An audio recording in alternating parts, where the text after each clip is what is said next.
Pinasalamatan ni BARM Interim Chief Minister Abdul Rauf Macacua si Pangulong Ferdinand Marcos Jr. sa tiwalang ibinigay sa kanya na pamunuan ang Bangsamoro Transition Authority. Nagpasalamat din si Macacua kay dating Interim Chief Minister Ahod Ibrahim at nangakong ipagpatuloy ang mga napagtagumpayan para sa Bangsamoro.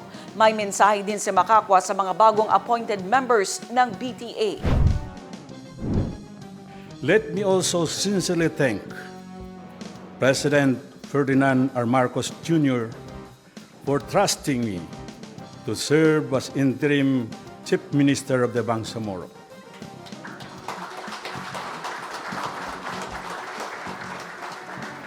I accept this responsibility with humility and, importantly, with a deep and personal commitment to moral governance, focusing on delivering the best for the Bangsamoro people and the Filipino people.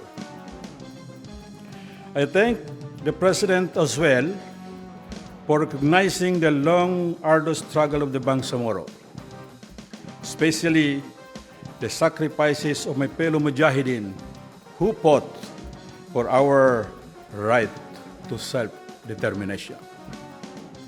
That recognition means a lot to us.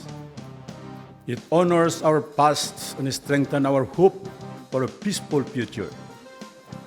Your continued support for the comprehensive agreement of the Bangsamoro and your firm commitment to implementing the Bangsamoro Organic Law show the national government stands with us. You have given weight to our history and opened a wider path towards lasting peace. I would also like to express my gratitude to Alhaj Murad Ibrahim, our former Chief Minister and Chairman of the Moro Islamic Liberation Front. His leadership laid the foundation of the Bangsamoro government. I have the highest respect for the work he has done, and I am committed to continuing and building on the gains he achieved for our people.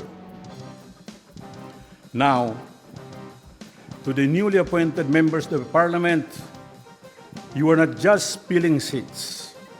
You carry the expectation of our people, and we live up to that. Let us work harder than ever to build a strong and more united Bangsamoro.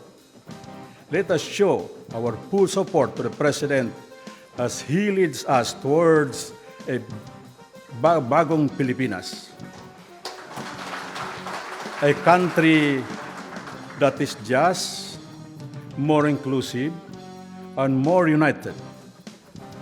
As we gather tonight for this oath-taking and grand iftar, may we remember why we are here and recommit ourselves to the values we stand for: justice, integrity, and genuine service to the Filipino people.